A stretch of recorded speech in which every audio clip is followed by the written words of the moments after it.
Okay, so when it comes to my choice for the overall best price to performance ratio, maybe at the entire show, it's the GEEKOM A7 Max. They've taken the A7, which is one of my favorite computers of all time, and taken it to the max. So let's take a closer look at that. I just finished running a benchmark, an unsanctioned benchmark.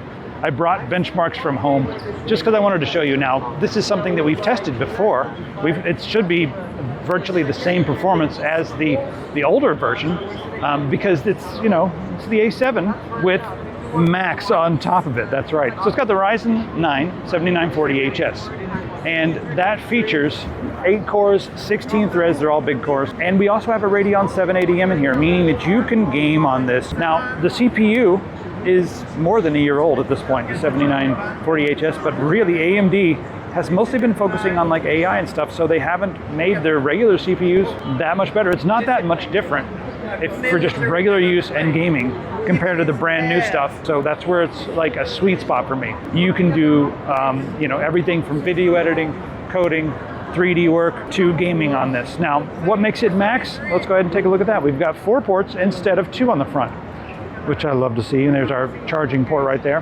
And then if we go around to the back, let me see if I can show you this. We have 2 2.5 gigabit Ethernet ports back here instead of just the 1. So, and you can also just run all kinds of monitors and everything else with this. I need to get one of these to test because, like I said, this is my favorite. The A7 was my favorite from the build quality.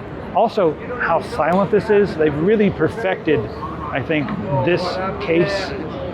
Can withstand 200 kilograms of pressure. You know what, while we're looking at it, I also want to mention there's an extra slot on the inside for another M.2. I think it's 2242. It's not the full size slot. So I ran Cinebench. And our single core performance right here, you can see it's beastly, quite a bit more powerful than the older CPUs. These are older CPUs. I'm not sure why they stack it up that way. So I guess the performance will be the real test. 1782, and the multi-core was 15187.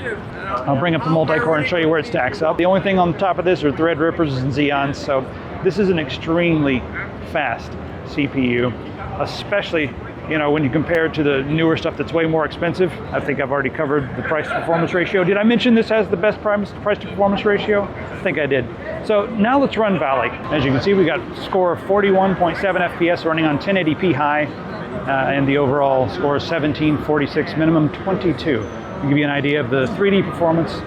So let me know what your computer, if you've got like an old computer from a few years ago, or a giant computer that's like 10 times the size of this, I'm curious, like run a test, let me know how it stacks up.